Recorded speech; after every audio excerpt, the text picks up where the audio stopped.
Hello, friends, and welcome back to r/ProRevenge. Let's start our video with a story about the unpleasant delivery which was made by our OP. But before we begin, don't forget to subscribe to our channel if you're new here and turn on notifications so you don't miss a new video every single day. Here we go. No more Mr. Nice Guy. I own and operate a delivery service delivering hot tubs, furniture, and pool tables.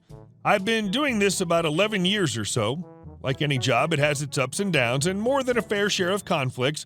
There were conflicts frequently between me and the stores I delivered for, employees and assistants I've hired, and customers who've hired me through the years. This is a tale of a bee. It was 4 years ago. I was doing a pool table setup near St. Louis, followed by a hot tub delivery between St. Louis and the lakes. As per normal, I had to collect a considerable amount of money from these customers, which had to be dropped off at the business that hired me at the Lake of the Ozarks. I finished my last job around 6:30 p.m. and arrived at the business to drop off my collections around 8 p.m.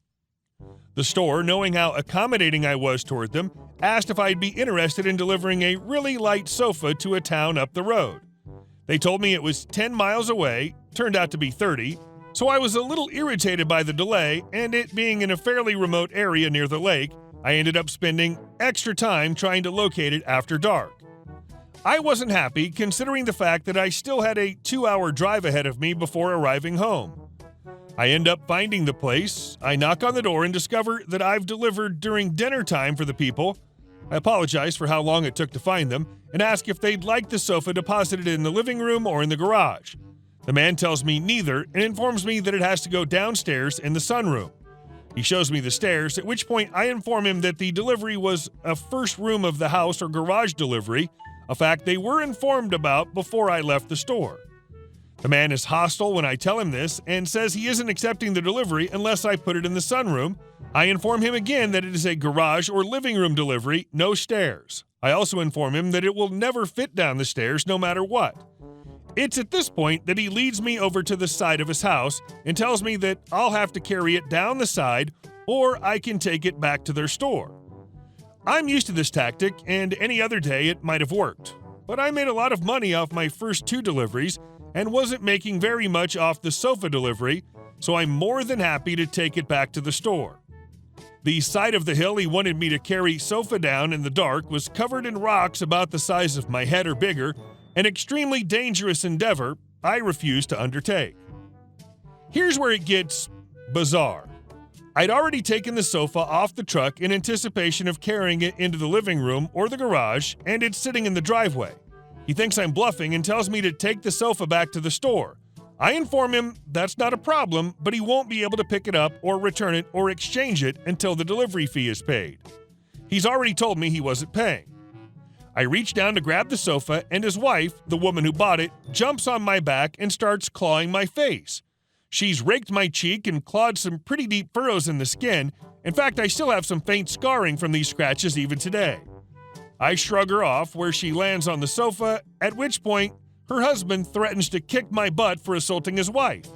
He gets in my face, cursing at me using every curse word combination he can think of, and at this point the redneck in me moves to the forefront of my brain, and I stand my ground and promise them I will plant the next person to touch me in the ground. I'm PO'd beyond being professional, but still I represent the store in this delivery, so I politely ask him to have his wife get off the sofa. By the light of the street lamp, I can see that the woman is high as a freaking kite. Her eyes are glassy, her nose is red, I can smell the wine she's been drinking. She's out of it for the most part. He removes his wife from the sofa, and I reach down to grab the sofa again. I warn him to control his wife if he cares about her, and he calls me a few choice names in reply. I mentioned that the sofa was really light, so I usually just pick this model up and throw it on my shoulder and carry it where it needs to go. This time was no different except for the crazy chick. I reached down to grab it again, and the woman tried to jump on my back again, much to the protest of her husband. I had anticipated her doing this again and quickly snatched the sofa, the driveway, and quick-stepped over to the truck. She missed me completely and landed face first on the pavement, effing up her grill horribly. She didn't stop herself with her hands before she hit. She just plowed into the pavement like she was leaping into a pool. The man gets PO'd and takes a swing at me. I step back from him and move toward the front of my truck. I do this 2 more times with his swings going wide each time. I didn't want to fight if I could help it, so I just kept backing out of range, and in doing so, I was stepping into frame for the driving cam I used to have in the cab of my truck. He tried hitting me about 6 more times until his wife's crying forced him to abandon his attempted assault. I secured the sofa while he tended to his wife. I was parked on the street because his driveway was pretty steep and I had a hot tub trailer attached. He told me I better not try using his driveway to turn around or he'd drag me out of my truck and beat my butt. I informed him that the sofa, because of the late hour, will be taken back to my shop and would not be released to the store or him until the delivery fee was paid. He told me he'd be filing assault charges against me for what I did to his wife. I showed him my camera and said, "Please do," because I have it on film. I didn't. I realized on the ride home that the camera hadn't been on.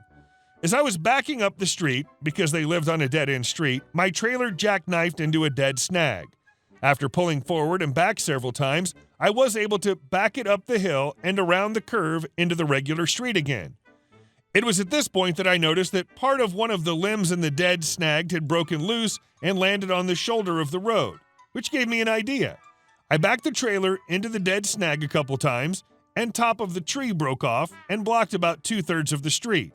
I got out and with a little grunting and grubbing was able to pull the treetop across the street enough to block their exiting their block. The sweet justice in this was that my shop that I was storing the sofa in was 2 hours away in Springfield. When they finally contacted the store and I explained everything to them, the store backed me up and returned their money minus the money for the 2-hour delivery I charged for taking it to Springfield with me. Well, that was my tale of redneck revenge. Hope you liked it. And our last story. Want me to BS a review to get more business? Have fun losing money? I was working as a contractor for a big firm where clients go for specific services and then we're assigned to that company on a subcontractor basis. The firm charges the clients an arm and a leg and a kidney or two while paying us a tiny percentage of the sales. Business is business, and I can't complain about that. When it's time to renew the contract with the client every 3 months, we're supposed to write a review about what's going on and what should be done in the next term. Now for the story. I work on that project for 2 months and had a very good relationship with the employees and their CEO, and everything was peachy until my company wanted the client to pay double for additional services and wanted me to write a bogus review stating that their current situation was absolute crap and they should go for the new and improved plan. Moreover, I was supposed to do it by 7 p.m., 1.5 hours away, and it was my day off. I was in the middle of a trip with friends, and I said, "No can do," and hang up. It was Friday. I didn't check my emails until Monday morning. Guess who woke up to 17 emails from the company and 2 from my client? I checked the client's email first, and the CEO had personally emailed me asking what was going on and why was my company pressuring them to sign a new contract when the old one was still active. I didn't say anything and told him that I'll check it out and get back to him. Not a minute passed before I got a call from my team leader. Team leader: "Why didn't you write that report on Friday?" Me: "On my day off?" Team leader: "You should be available whenever we want you to do something." What if I was sick or in the hospital? What would you have done then? "But you weren't, and we expect you to do as we say because you're bound by the employee rulebook." As you know, I'm not one of your employees, but a contractor. We have specific dates and times we work, and you can't just call me on a day off and ask me to work out of the blue. That'd be against my contract with your company. By the way, since the client's current contract is still active for a month, the review has to be written after the contract ends, not before. It's even written in the contract you signed off on. "I don't care about semantics. Write a review by the end of the day." I'm not going to BS the review. "You have to do as we say or else you're fired." Malicious compliance time. He said I had to write the BS review, but didn't mention anything about the real review. So I wrote the real review, and under that I wrote, "The review Mr. Blank asked me to write," and wrote the BS review. Sent it to the client and CC'd the TL, all the other contractors, the execs, and anyone who had the faintest idea about the project. I wish I was there to see their faces when they received the email. Best part? They tried to fire me but couldn't due to the terms of the contract, so I had no work but full pay for 4 months. My PC was locked, so I went to the office every day, brushed up my resume, and started sending emails all day while having free coffee and tea. The client I was working for hired me the next week as a freelance consultant, so I was getting double the income, though for 4 months, and stopped going to the company altogether. The CEO was a powerful guy, and he immediately sent an email to all the businesses he knew, and no one renewed their contract, resulting in a net loss of a couple of million per year by the company. I heard 1 or 2 companies took them to court for falsifying reports. Hey guys, thank you all for watching the video. I'll see you in the next one.